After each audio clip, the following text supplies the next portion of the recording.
Hello and good afternoon. Welcome back to this live stream of the Design Museum Den Bosch. My name is Tomas van den Heuvel, co-curator of the exhibition Goth, Designing Darkness. And after our long discussion with many different guests from all over the world about the Goth subculture, what it means for people, where it originates, where it takes its inspiration from, I am back here today for a Gothly afternoon with Professor Catherine Spooner. Thank you very much for joining us again. Thank you for having me. So today is going to be a bit different than yesterday. We're going to have a little bit more of a relaxed interview, a discussion about Gothic, the Gothic, Goth, your work on it, your expertise. We'll talk a bit about the exhibition, which you have visited yesterday. Sort of try and see what sort of themes we can find in there to discuss. But before we start with all of that, I just kind of want to give you the chance to introduce yourself, talk a bit about your work, what you've been working on, what you're working on at the moment, just to give people an idea of who we're talking to. Hello, everyone. So I'm Professor Catherine Spooner. I'm a professor at Lancaster University in the United Kingdom. Excuse me. And I specialise in the Gothic. So I spent about 25 years researching Gothic in myriad different forms, principally, I suppose, in literature, but also across lots of different other cultural fields as well, fashion, film, popular culture, and indeed the sort of objects that we might see in the exhibition. And in terms of the work that you've been doing, we've got some books on the table in front of us, which you have either worked on or have written yourself. Could you talk a bit about the different studies that you've done? Yeah, so I guess I could give you a quick potted history of my career. Yeah, please do. So the first book I wrote was this one, Fashioning Gothic Bodies, and this was actually my PhD thesis, but somewhat revised afterwards.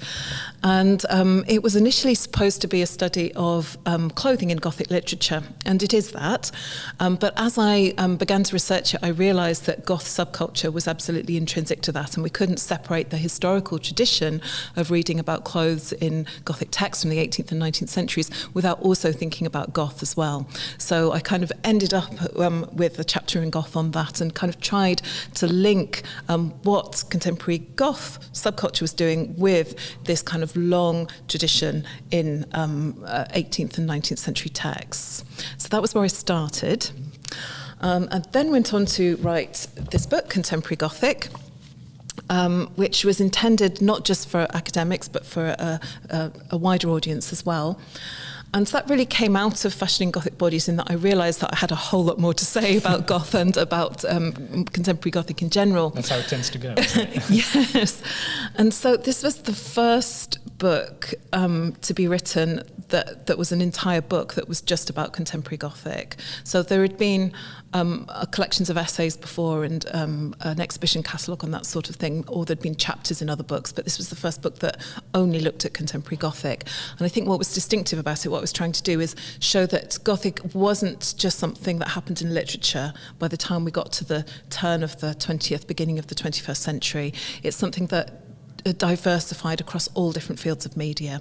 So I look at art, I look at fashion, I look at things like consumables like collectible dolls, I look at advertising, I look at a whole range of different kind of cultural products in that book. It was a lot of fun to write. Mm-hmm. But it is quite an old book now, came out in 2006. So, I mean, I did lots of other things in between, edited collections of essays and wrote individual chapters for other people's books. But then I decided that I needed a follow-up to that book because I felt that things had changed, there was more to be said. So I ended up writing this book, Post-Millennial Gothic, which has the subtitle Comedy, Romance and the Rise of Happy Gothic. And this was because I thought that in the time since I'd written contemporary Gothic, I felt there'd been a bit of a change in sensibilities.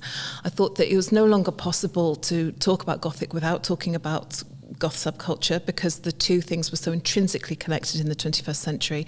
But I detected a shift in sensibilities, I suppose, in Goth subculture from the 80s and 90s, which I attribute to a range of things, but among them the Columbine massacre in the United States in 1999, which was erroneously associated with Goths by the press in America, and there was a huge backlash against Goths, and Goths had to really reposition themselves in the media and renegotiate their relationship with the mainstream because of this kind of negative aspersions that were being cast on them and the way that they were being othered in the press. And I felt that kind of change in sensibility, it had an effect on all of Gothic or many parts of Gothic and not just the subculture. So again, this book looks at, it does look at literature, but it actually looks at all sorts of other different cultural products as well. And everything from the films of Tim Burton to Goths as they appear in sitcoms. So that's very interesting, and I think that also brings us to the point of why we wanted to invite you here, because for full disclosure, your work has also informed us in preparing the exhibition, and it is especially this kind of way of looking at Gothic or Goth as a broader phenomenon. It's a specific subculture, it has a specific history, but it's also this kind of, I sometimes describe it as a mood, but perhaps it's more accurately described as a tradition or a mode of thinking, a mode of viewing that we see in so many aspects of our culture. And I also hear at the moment you're working on a book about the cultural history of the white dress, which we'll come back to in a bit. But I think that really gives an interesting overview of your work and your involvement with this topic. If I may ask, what piqued your interest in this? Were you part of the Gothic scene? Were you? Yes, indeed I was. Yes. So I guess when I was a teenager, I thought of myself as a Goth, and very much identified with that scene. Absolutely dressed that way. Loved all the music, which I still love. So that's still a thing, and. Excuse me, sorry, I'm very croaky today. That's okay. We've got some glasses of water here, so feel free to. That's better. I'm good. So, and I guess that was at the end of the 1980s, beginning of the 1990s. As the 1990s wore on and I was a graduate student, I kind of moved in and out of Goth, I suppose. I would be still going to Goth clubs and enjoying the music, but I'd also be going to other kinds of clubs and participating in other kind of subcultural activities as well. But it always stuck with me. I think there's a saying, once a Goth, always a Goth. I don't think you can ever let it go entirely. It's so as I was not just a phase, as it's absolutely sometimes said. Not. Yeah. So as I was writing my PhD, I was still living that lifestyle and going to the Slimelight Club in London and so on. And I guess the two things just went hand in hand for me. I didn't want to divorce my academic journey from my from what I was living, I suppose. So that's when you started to look at the history of Gothic more widely as a mood, I mean, I started looking at Gothic as a textual phenomenon, not just as a subculture, also when I was a teenager. So I remember, I'd already been drawn to it quite early on because I think, many Goths they realise they have to read Edgar Allan Poe and they go off and do that. But also we did Frankenstein at school, for instance. I think that's still a set text at schools in Britain. So that really introduced me to Gothic literature, and I loved it and asked my teacher for more recommendations. And as soon as I got to university to study English literature, I wanted to read more and studied more, and every opportunity I had to be able to explore that subject I did. So again, the two things kind of went hand in hand for me. So I think this leads us to an interesting question, which I suppose always kind of needs to be asked when you start talking about these things, is the word Goth, which refers to the subculture, and the word Gothic, which refers to a more kind of tradition, literary, but also in art and I would argue also in design. Could you perhaps tell a bit more about what differentiates the two and perhaps what links the two? Why is Goth kind of inseparable from the Gothic as a wider phenomenon? So I guess my take on this, which would not perhaps be everybody's take, so I full disclaimer, this is how I approach it, and you might not approach it in the same way, but I see Gothic as the umbrella term. So Gothic is a tradition that starts probably in the 18th century. We can argue about that, but that's probably where most people would locate it, and is 250 years worth of literature, culture, art, film, all of those things. And I see goth subculture as an offshoot of that, which kind of redeploys many of the tropes and imagery of those wonderful texts and that rich tradition to slightly different ends to become a youth subculture. So goth as a subculture begins probably in 1979. So most historians of goth will locate the beginning of goth with the release of the single Bela Lugosi's Dead by Bauhaus, which came out in 1979. Some people want to start it a little bit earlier, but that's the general consensus. And so we're talking about a 40-year subcultural tradition for that. So it's more limited, I suppose, but also it's much more rooted in experience, in the experience of those participants in that subculture and their lifestyle, their fashion choices, their music taste, and so on. That's very interesting as well, because goth has such a long history as a subculture. And I think that kind of differentiates it from many other subcultures, which kind of, have a moment and then, are going to be seen very much in light of that moment. Like, punk will always be kind of associated with maybe the 70s, early 80s, whereas goth kind of keeps reinventing itself. I completely agree. I think that is what differentiates goth. It's unique among subcultures for its longevity. No other subculture has lasted this long and gone through as many permutations. So other subcultures have been revived at different times. Obviously that happens.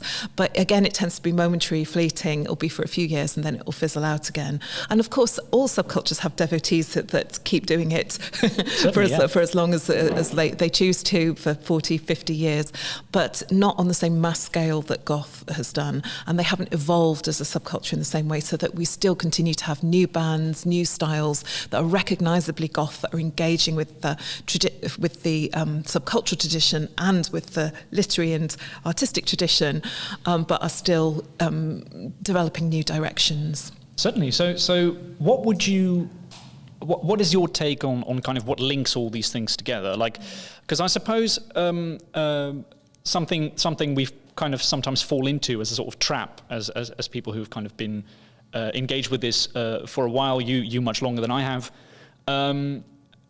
If we're talking about Gothic as a tradition, but as perhaps a culture that goth kind of borrows from and takes from, what are we talking about? What are some of the tropes, some of the ideas that sort of link all of that together? I think this is very difficult, and actually the longer you look at it, the more difficult it becomes, because I think you said to me yesterday that the more you study Gothic, the more you start seeing Gothic everywhere, and that definitely happens. It's definitely true. And Gothic also is constantly transforming and changing. I mean, it wouldn't be the same for 250 years. It constantly arrives in new contexts, historical context, but also geographical context as well. We might talk about that a little bit later on, perhaps. So how are all those things united? I think it's really difficult to say.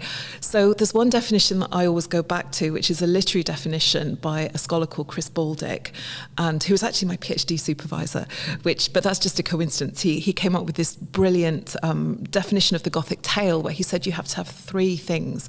You have to have a sense of claustrophobic enclosure in space, and a sense of fearful inheritance in time. And those two things have to combine together and create a sense of increasing descent into disintegration. And when you start looking at almost anything that you want to label Gothic, you realise that it's doing at least two of those things, and usually three of them. So I find that really, really helpful.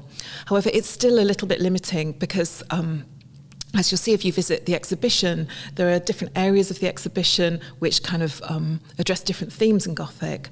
And I really like the idea that a scholar called Roger Luckhurst put forward recently, that Gothic is made up of travelling tropes. That's what he calls them, travelling tropes. So these tropes are recognisably Gothic, so like the ruined castle, for instance, but yet they are translated into different historical moments and different cultures, and can take quite different forms, but yet we can kind of trace them across their journeys.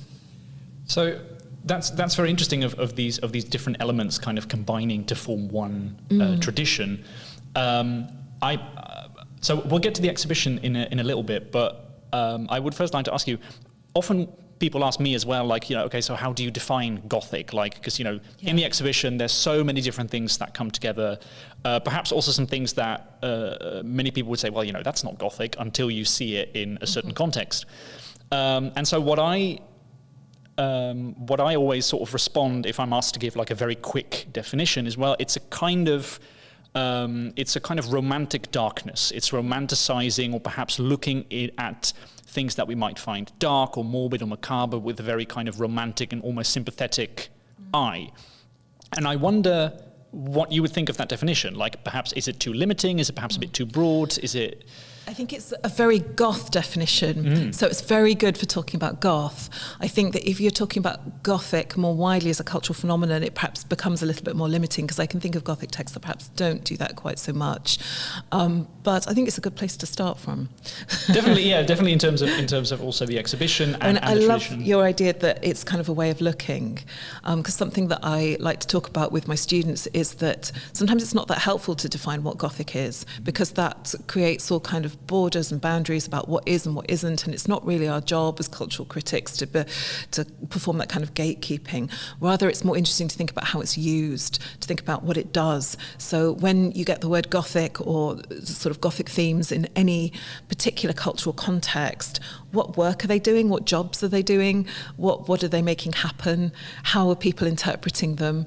A really interesting way of thinking about that, which might illustrate that for people, is if you think about fashion magazines like Vogue or Elle or any of those kind of titles, and the way that sometimes in their editorial they'll just have a quite plain black dress, and by dressing it up with a few accessories, they'll say something, back to goth this year, back to Gothic is back, or whatever. And it's not necessarily that the dress itself is Gothic. It's, a little black dress, which everyone knows that fashion's all about little black dresses. That's the best-selling item. But it's about the way that they're talking about it. It's the words that they're using. It's the context that they're placing it in order to kind of sell it as Gothic. Mm-hmm. So that's just one example. No, definitely. I think, and this is always, the exact definition of what is goth and what is Gothic is also, I know within the goth subculture, a very popular discussion. It is, and that's very interesting. If you go on goth websites or blogs or podcasts or whatever, there'll be lots of people wanting to talk about what goth is and what goth is not. Yeah. I remember in the 90s, or maybe at the beginning of the 2000s, there used to be a website called Goth or Not. And people would put their own photos up, and you could vote on whether they were goth or not. That sounds very much like a part of that. So I think this might be a good way of sort of going into the exhibition, because I think there's a lot of items, and we kind of deliberately put it there, exhibitions of which or exhibits of which you could ask, well, is it goth or not? There's. But I really like asking that question, because I think by asking that question, you answer other questions, or you raise other questions, and it always enables you to come up with something interesting, with interesting thoughts about it. Because when you start questioning what something is or isn't, then it gives rise to other concerns. Certainly. So I wanted to ask you. Going through the exhibition, we can perhaps show some footage of it as well, so that people who haven't seen it yet get a sort of an idea of what it looks like, what sort of things can be found in it. Did you perhaps have any sort of thoughts or any particular items that you kind of wanted to pick out and discuss maybe in a bit more detail? Yeah, absolutely. First of all, I should say to anyone who hasn't seen the exhibition yet, it's absolutely wonderful, and you should try and see it if you possibly can. I know that might be challenging at this particular moment with the pandemic and so on for many people who are perhaps travelling from further afield, but if you can possibly get to see it, do. And there were lots of things I like about it. One of the things, as I said in the podcast last night, was the European element of it. I think there have been exhibitions on Gothic before. There was one in Boston in the late 90s. There was a huge exhibition at the British Library a few years ago. But they had very different focuses. And they were Anglo-American in focus, whereas this has all these kind of European artists and designers that perhaps people who are more familiar with that tradition might not be aware of and might be coming to afresh, which is fantastic. And secondly, this emphasis on design as well, which feels very fresh to me as well. There hasn't been an exhibition quite like this one before, so you won't have seen this. So that's perhaps very interesting, because that's also a question I wanted to ask, because in the exhibition we kind of tried to tease out this idea of, well, the subtitle of the exhibition is Designing Darkness, and the point we kind of try to make is, well, goth or Gothic, maybe more generally, it's also a thing that you do. It's a bit of a performance. Yes, absolutely. It's a style that you take recognizable elements from literature or history, and you kind of combine it, and it has this mood which you can't quite place, but you definitely recognize as Gothic. And this is obviously something that you've kind of extensively written about in many of your books. So I was wondering what you would say about that. Like, to what extent is Gothic something you are, or is it something you do? Is it something you see? Is it a way of looking? I think it's something you do. Again, that might be controversial. I think in the podcast last night, Danny was referring to this idea that perhaps in the 90s there was a much stronger idea of a essential kind of goth identity, and now we're moving towards a more performative idea of Gothic identity, which I would be wholeheartedly in support of that idea. There's one section of the exhibition which I really love the title that you gave it. It's called The Theatre of Authenticity. And that for me particularly encapsulates this idea, the idea that Goths are kind of portraying, and portraying's the wrong word, but conveying authenticity or projecting authenticity or embodying authenticity through a sense of fakery and through a sense of performance. And there's some wonderful things in that part of the exhibition. In particular, there's some costumes that were actually bought online, kind of off the peg goth wear, which I was really pleased that you included in the exhibition, because although I think that's the sort of thing that might not generally be included in an exhibition, I certainly, for instance, in the big goth fashion exhibition that they had in New York a few years ago, there was a real kind of division between either kind of artisanal items made by goths themselves and high designer wear. But the idea that there's a kind of more commercial version of goth that's in between that ordinary people can have easy access to, I think is really important, actually, and that's part of the phenomenon. So I was kind of excited to see those there. But that also kind of embodied for me this idea of the tension between performance and wanting to kind of express something authentic about identity or about the self. Yeah, no, definitely, because that's something we kind of try to tease out as well, is, to what extent is it styling yourself. And I also want to ask a little bit about, in terms of that, the history of Gothic and the Gothic, to what extent has that to do with authenticity as well, and finding the authentic self? Because we know that I think Goth is very obviously kind of preoccupied with that, of expressing your individuality, expressing who you are, finding your own style. And I wonder if there is perhaps something in Gothic history, Gothic literature, that perhaps also has a bit to say about that. Do you have any thoughts on that? Yeah, I do. I think there's a tension there, actually, between two different kind of strands of literature, although they're very, very closely related to be almost indistinguishable at some points, and that's between Gothic literature and Romantic literature. So that idea of kind of expressing an authentic self, I would associate with Romanticism, and I think is particularly interesting in relation to European culture, because I think European Goth tends to draw particularly on that kind of mode of Romanticism. But that's in tension with what tends to happen in Gothic texts, which kind of is a series of revivals of things which are faked. So if we go back to the first Gothic novel, 1764, Horace Walpole, The Castle of Otranto, this was a fake manuscript. So Horace Walpole wrote the novel himself, but he pretended it had been written by a 12th century monk and that he discovered it and translated it, and he published it. Everyone thought it was wonderful. And then when he owned up to the fact that he had written it, everyone was a bit disappointed. But the point was, it was it was based on this kind of fake original that didn't really exist. And it was also very much inspired by his house, Strawberry Hill, which was this quite ordinary suburban villa, which he'd kind of redecorated and turned into a Gothic mansion, and because of he had these fantasies of living in a Gothic castle. So he's someone I think that many Goths can possibly identify with. He's a kind of a hero for our age as well as for the 18th century. But again, it was this sense of fakery that, you know, parts of Strawberry Hill were made of papier-mâché. They weren't really made of stone. They looked like they were ancient medieval fireplaces, but they were made from, you know, the flimsiest of materials. They looked amazing though. So again, it's this sense of reviving something that isn't really real, that it's always based on something else that is already fake. And that's the strand that runs through Gothic right from the beginning. And I think that's very much in tension with this idea of the authentic self that's coming from Romanticism. And Gothic is always negotiating between those two things and kind of turning them over and trying to work out what their relationship is.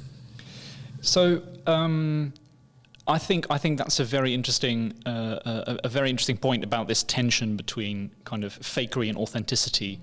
You fake in a way. You use, well, I should say it a different way. You create authenticity by combining almost fake elements or finding revivals of things. And I wonder if you have anything to say about the fact that, because in the exhibition we kind of show the Gothic as it is widely understood, you know, the Gothic novel, Gothic fashion, kind of show it side by side by, and here is where it might get a little bit confusing, show it side by side by what is normally called the Gothic revival. So kind of neo-Gothic architecture.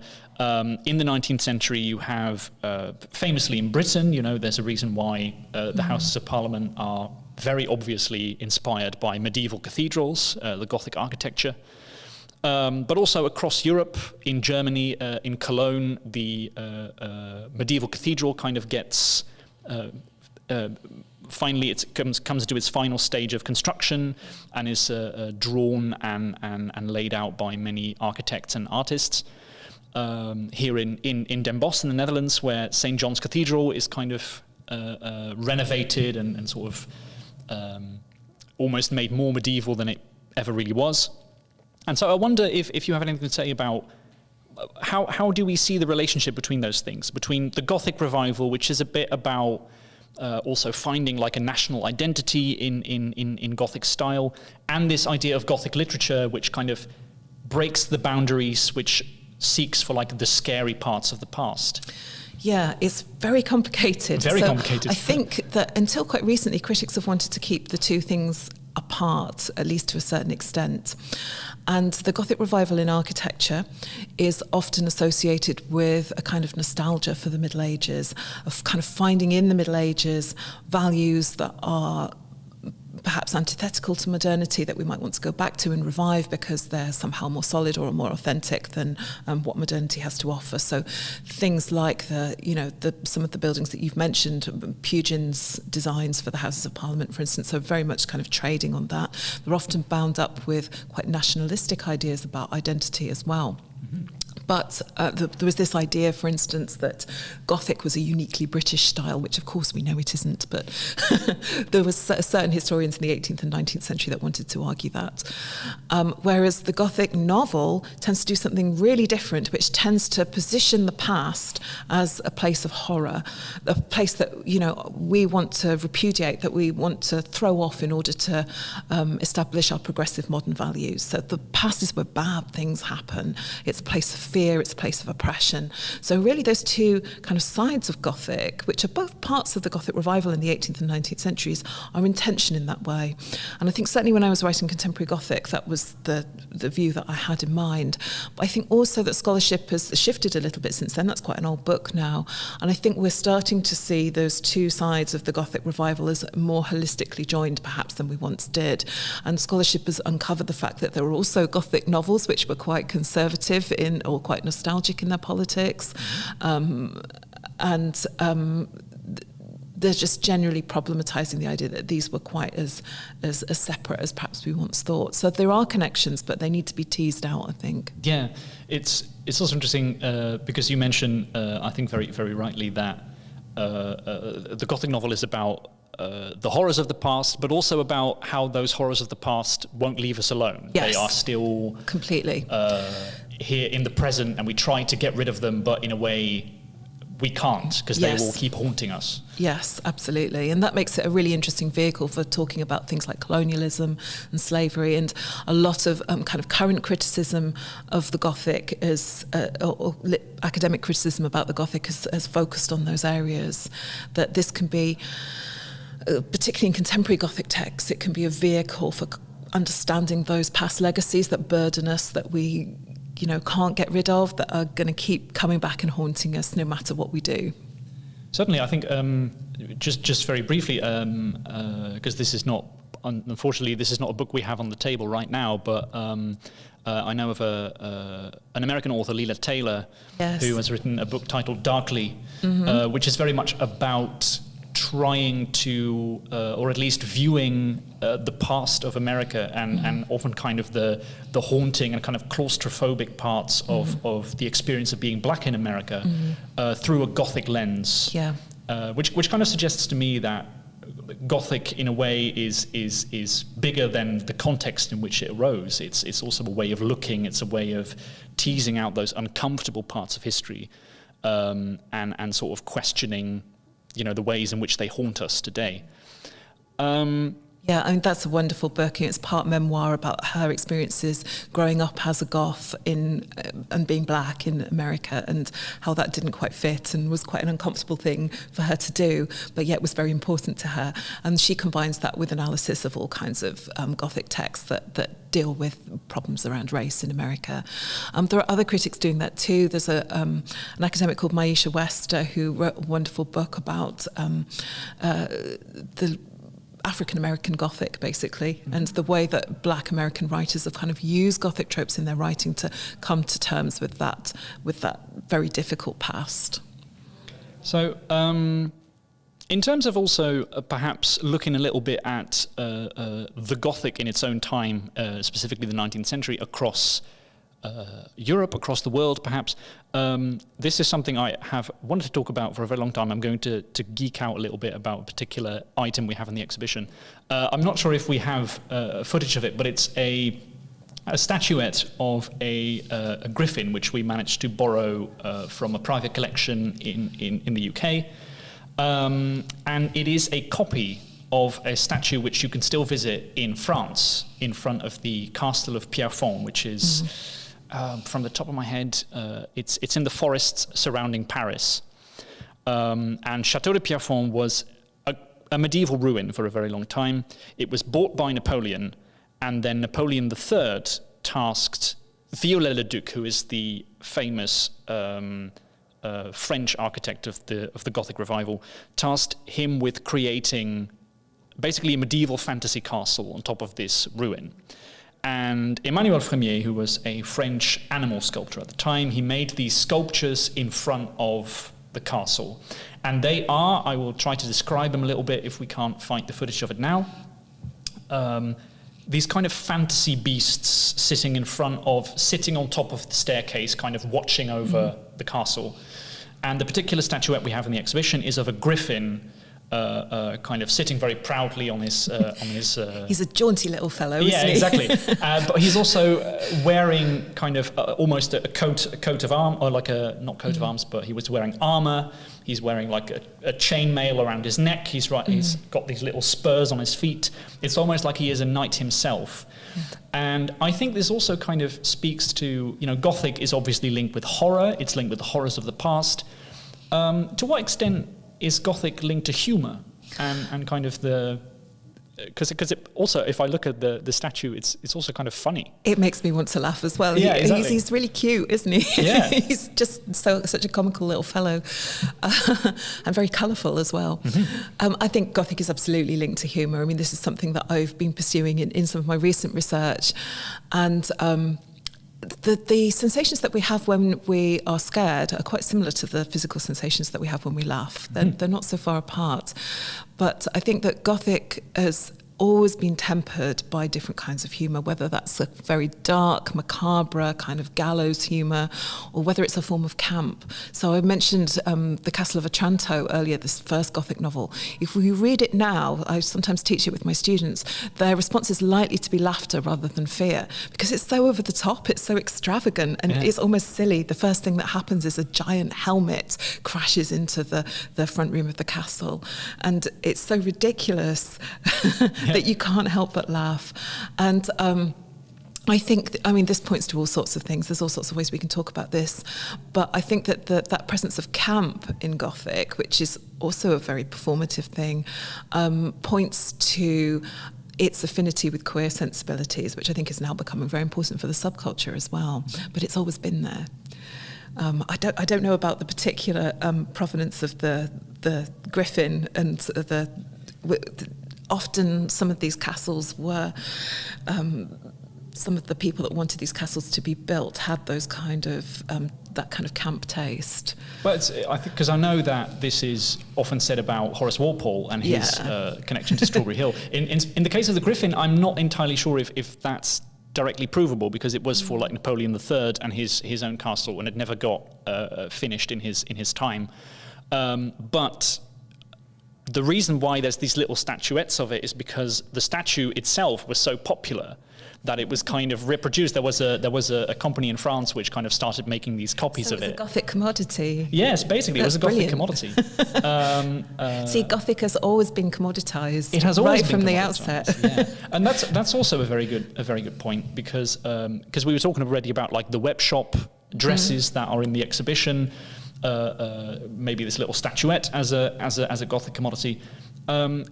Goth and consumption, and Gothic and consumption, is also in your book, Contemporary Gothic, but also Post-Millennial Gothic, very important chapters. Could you tell us a little bit about your kind of research into that, and Goth as like a commodified thing? So I felt that that kind of emphasis on authenticity that you get in a lot of subcultural writings meant that many of the sort of very striking features of contemporary Gothic were being neglected because they were perceived as mainstream or as commodities. But actually some of these were where some of the most interesting things were happening. And also there were, I don't mean to imply that always, but that sometimes there were kind of value judgments that were being made there which excluded certain groups of people whose taste these things might pertain to, and they were usually women, and usually young women as well, people who are quite powerless in our culture, or relatively so, and also often queer audiences as well because of that camp element. So I wanted to look at those and say, well, let's not dismiss them. Let's actually take them seriously and see what they're doing and what they say to us. And post-millennial Gothic is absolutely trying to do that. So yeah, I look at all sorts of things. I can't even begin to summarise. No, definitely. No, that's everything. Dracula tourism in Whitby, the Twilight novels, something that I call the whimsical macabre, which is kind of cute Gothic that's aimed at children, and or sometimes not, sometimes older, actually aimed at older audiences, those kind of things.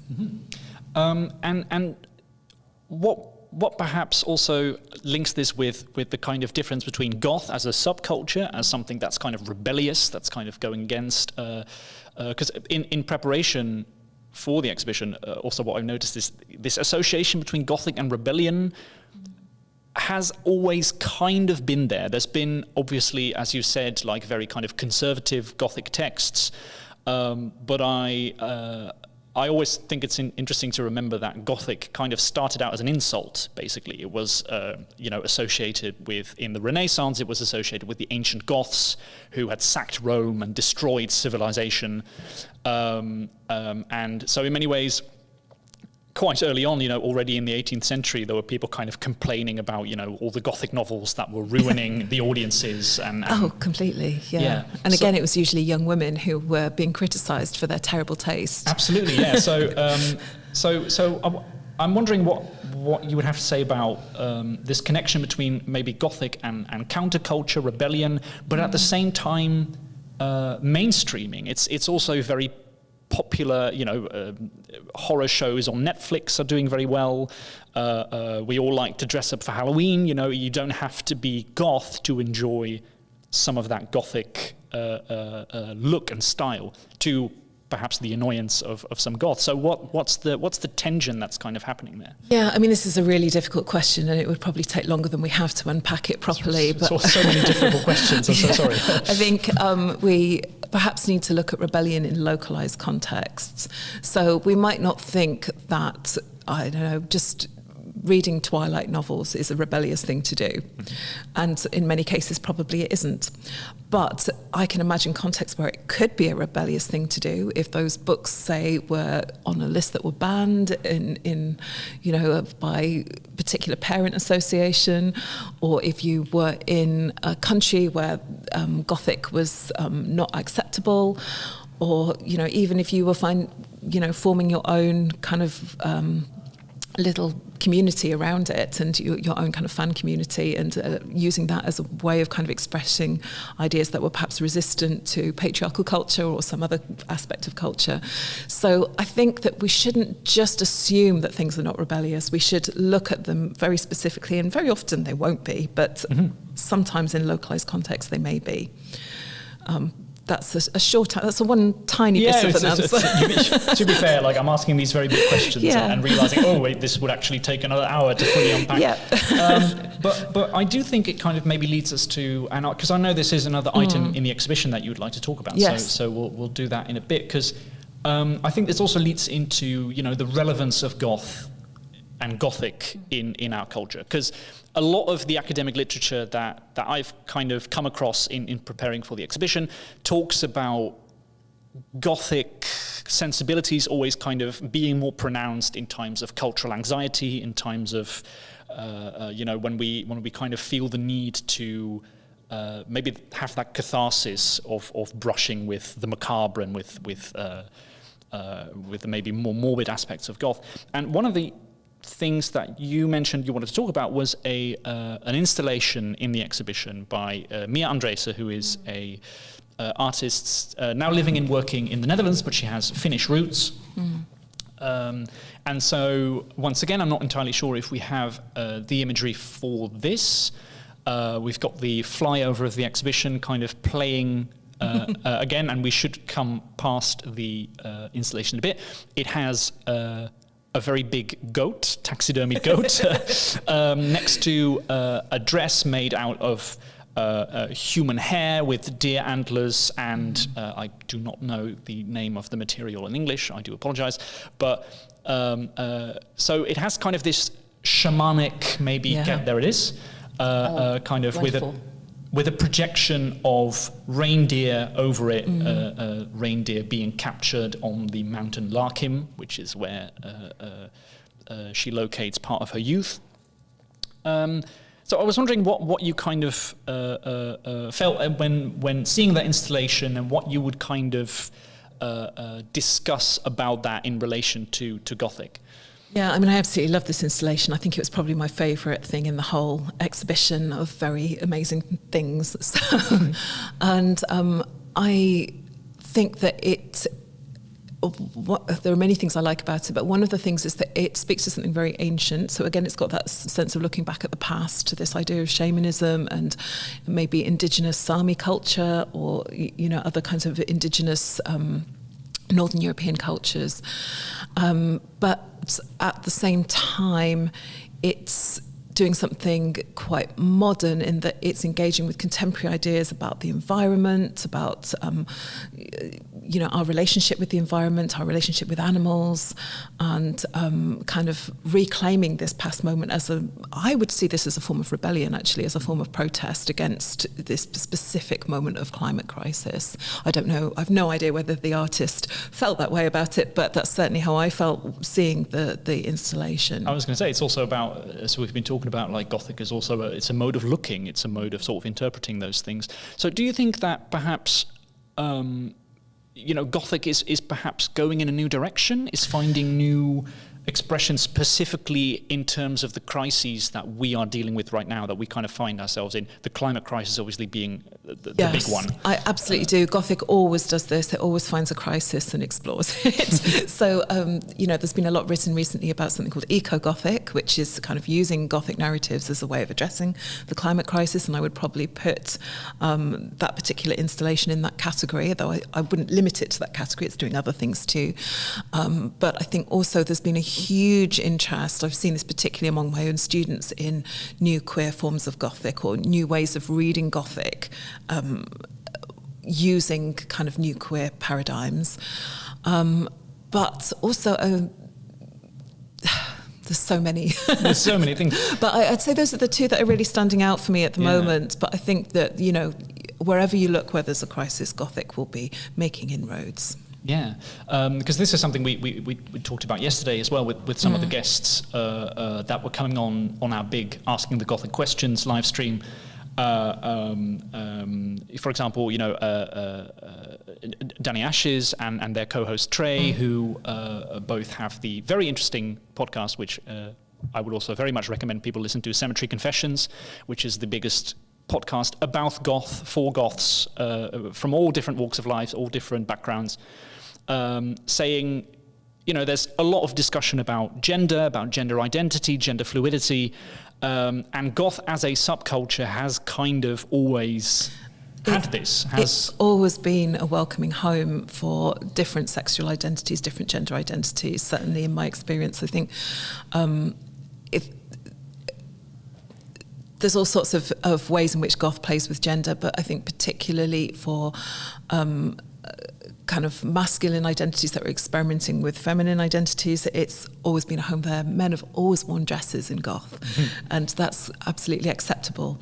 And I think that places it in a very interesting position now when we have a much greater awareness of gender identity. It's kind of got this history that's already there. So it's an ideal place for these questions to be asked.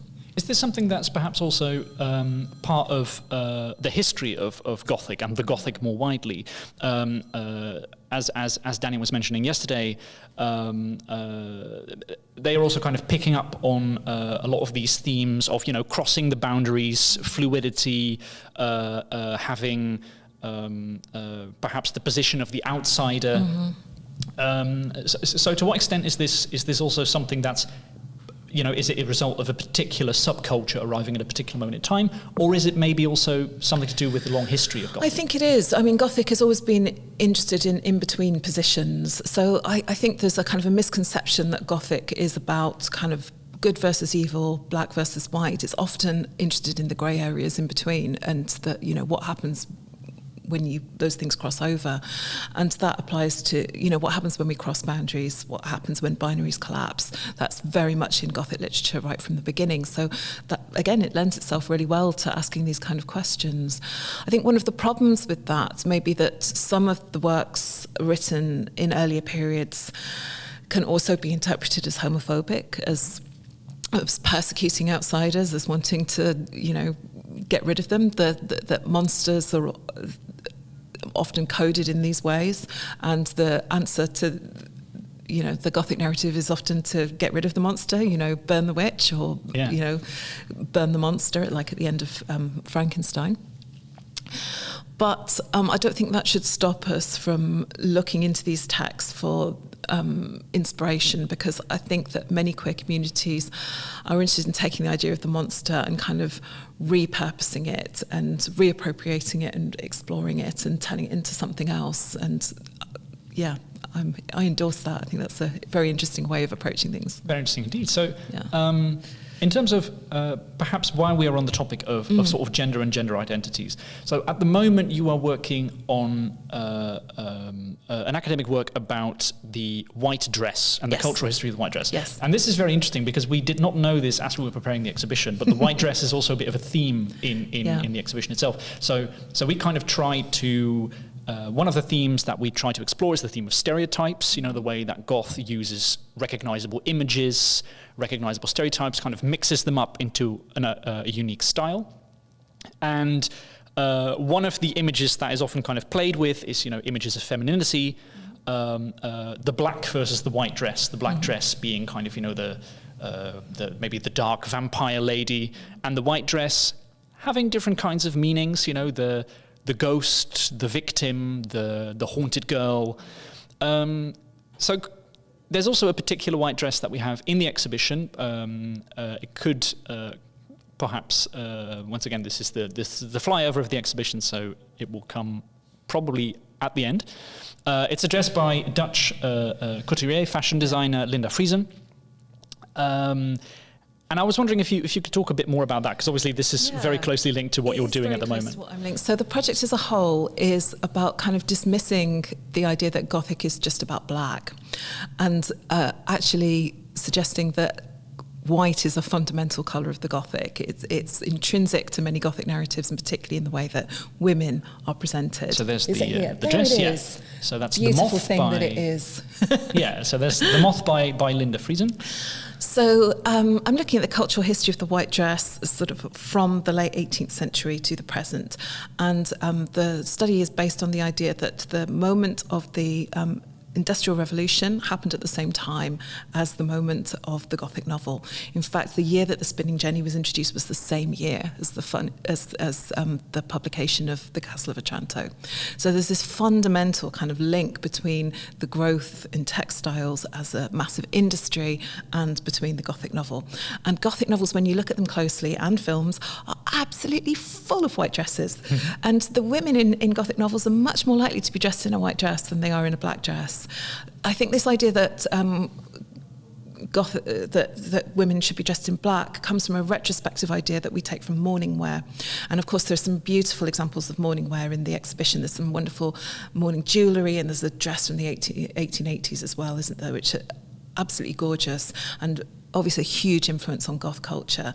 But this is kind of a retrospective idea, because in the Gothic novel, women wear white. Mm-hmm. So I'm really interested, first of all, in why that is. And secondly, what does that say about our ideas about whiteness? And something that I discovered is that white rarely stays white. Mm-hmm. So in the Gothic novel, or indeed the Gothic film in many respects, the Gothic white dress becomes stained or marked, and it becomes a surface for inscription, for writing on. So it might not be literally written on, although sometimes it is, but also it can be written on in blood or dirt or other kind of ways of marking. And what I think is really interesting about this dress is that it absolutely does this. Mm-hmm. So it looks like this beautiful kind of elegant, it's not on screen anymore. That's fine. This beautiful, elegant, fantasy garment with this kind of froth of white frills that are coming out, kind of emerging from a very tight, black, tight-laced corset.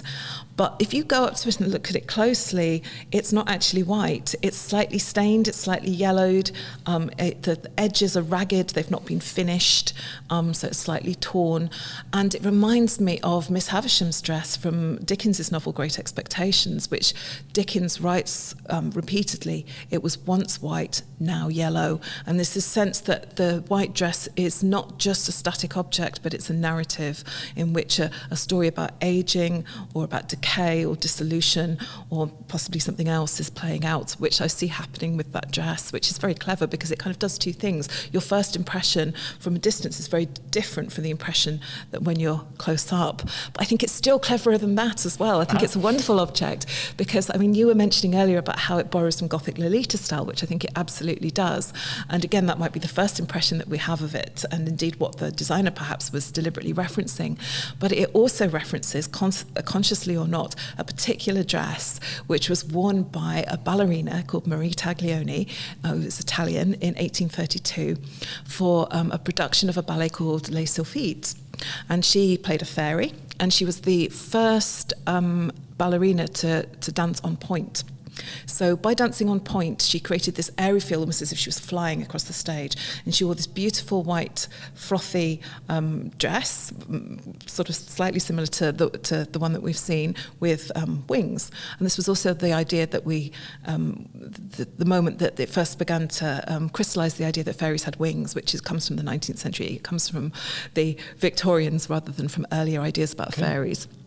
So what would happen with this dress was when she was sort of flying across stage on point, looking as if she was airy, is that the limelight from the stage would light it up and it would almost glow and be suffused with light. So she would be this airy, light creature, and she would look like a butterfly. And contemporary commentators, critics, compared her to a butterfly. So what's clever about this dress, it's called the moth. So the moth is obviously not a butterfly, it's a creature of darkness. So it's gothicizing that dress. And by the fact that it's dirtying it up and showing it as slightly ragged, slightly stained, I feel like it's showing a darker side of this sort of image of femininity as of kind of light and air, and kind of complicating that and problematizing it for us. So I feel like it's a very clever garment. Well, it's certainly as with the extra context that you're kind of describing. And I think this is very interesting to see in Goth and Gothic as well, as it takes these kind of existing stereotypes, as you say, certain stereotypes of femininity or masculinity, and it kind of maybe turns it on its head, or sort of changes it through the Gothic lens. So we are almost nearing the end of the discussion, but there's two more things that I wanted to briefly discuss. So one of the things is, you were talking about, in the context of the white dress, also the association between perhaps Gothic and whiteness, which is increasingly being challenged. We've already talked about some academics who are doing that in their work. Also within the Goth community, people very clearly also stressing, well, there's also all this influence from outside of Europe. There's vibrant Goth communities in Latin America, obviously in Japan. It's a very big style thing as well. So could you perhaps tell a bit more about the international incarnations of Gothic? Because obviously maybe one criticism one could have of the exhibition is, yes, it is focused more on like continental Europe rather than Britain and America, but perhaps it's still Eurocentric in some ways. Yeah. We try to be very diverse, but it's it could have perhaps been more better explored. So could you perhaps talk a bit more about that? Yeah, I mean, it could have been, couldn't it? I mean, I guess that would be a criticism that you could make of the exhibition, but I know how difficult it is to secure loans from more distant territories sometimes. It is sometimes a bit economical as well, unfortunately. It's a bit of a bad justification. But I think, when I wrote contemporary Gothic, this was not something I really thought about to a great degree, but I think in the nearly 20 years since I've written it, this is something that's massively changed about the way that we view Gothic, that it's not just an Anglo-American and European phenomenon, but that it has spread to all territories of the globe except for perhaps Antarctica, because obviously there are very few people living there. Few Gothic penguins. Yes, I like that idea, Gothic penguins, love it. But what's very interesting about this is that it's not a one-way process. It's not just the case that Gothic started in Britain, was soon taken up by Americans, and then kind of spread to eventually to Asia and to Australasia and to South America and so on. But also that those influences have travelled in two ways. And I think you can particularly see that with Japan. I think that's really illustrative, because the Gothic Lolita subculture that has become established there has become really influential on Goth in Britain and America and Europe as well, and has started to influence the way that Goths dress here, and that whole kind of gamer culture and cosplay culture that comes from Japan as well has also started to infiltrate the way that we think about Goth in the West. And you were mentioning earlier that there seems to be a little bit of a divorce in many contemporary Gothic texts between music, which was so intrinsic to the subculture at the outset, and style. And I think, for better or for worse, that is the case up to a point. And this is partly because of those influences coming from Japan, where there are forms of Goth music. Malice Miser, for instance, is a band that has been very influential there.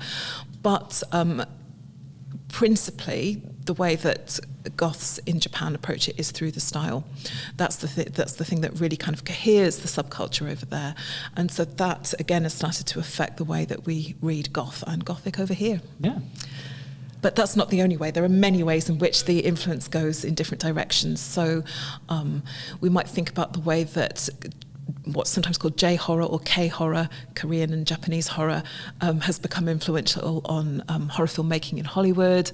The way that folklores from different parts of the globe have become influential as well. And these distinct forms of Gothic have started to come back into Western forms of Gothic.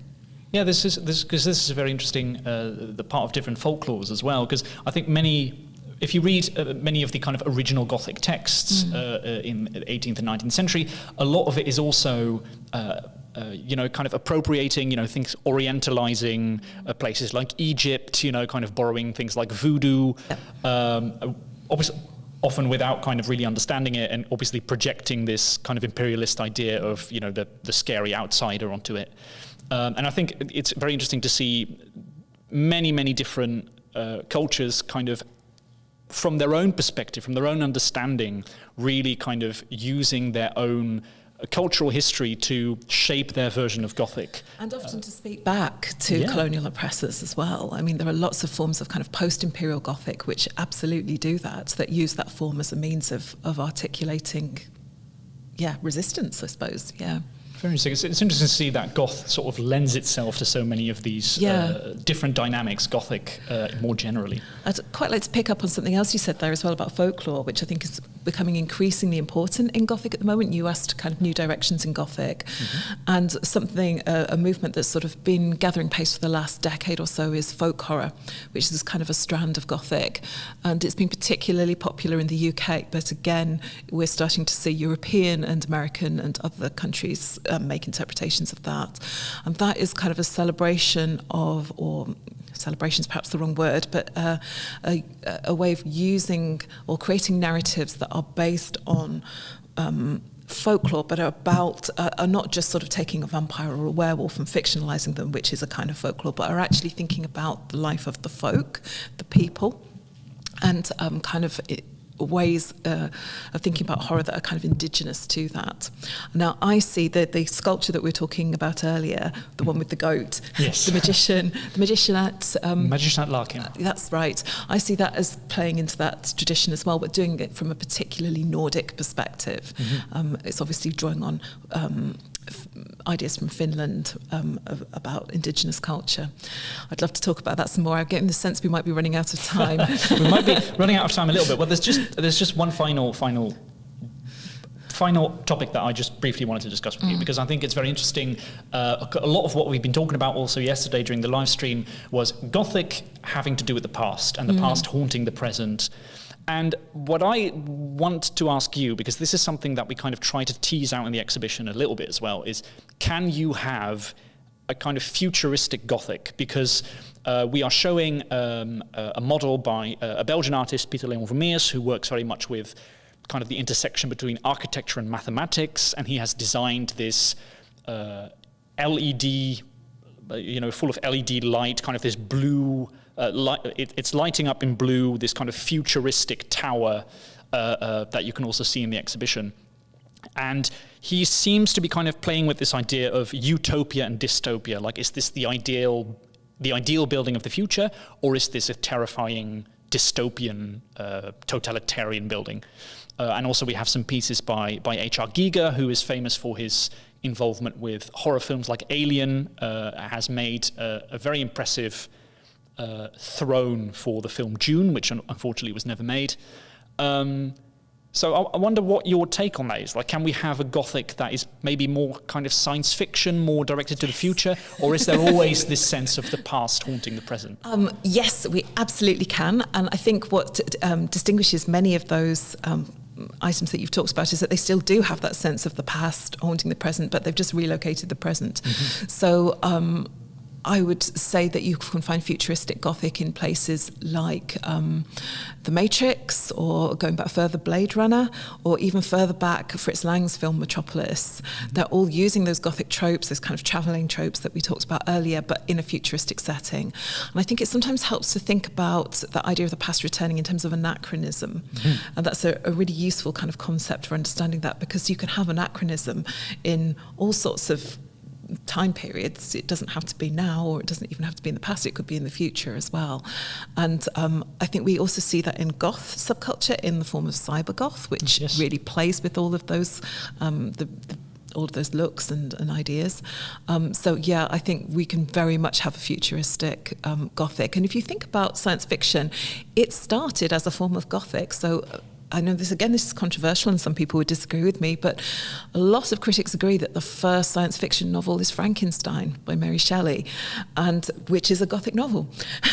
And many of H.G. Wells' works, again, sort of father of science fiction, are also very Gothic in tone and atmosphere. So, and using Gothic themes, I think the Island of Dr. Moreau in particular would be an example of that. So they're very closely tied together right from the outset. And I sort of feel that there was a period in the early 20th century when a lot of these things were kind of prized apart, that people wanted to have generic purity. But now that we're past that and we're in a postmodern or post-postmodern phase, I think that everything is kind of moving back together again, and we can have this sense of genre hybridity and different genres fertilizing one another in really productive and exciting ways. Well, that's certainly the case. I think there's certainly a case to be made for the kind of future Gothic as well. I was just, because we are coming to the end of our discussion, I was just wondering if perhaps there was anything more you'd like to add, anything more that you would think of, either things you've seen in the exhibition or perhaps...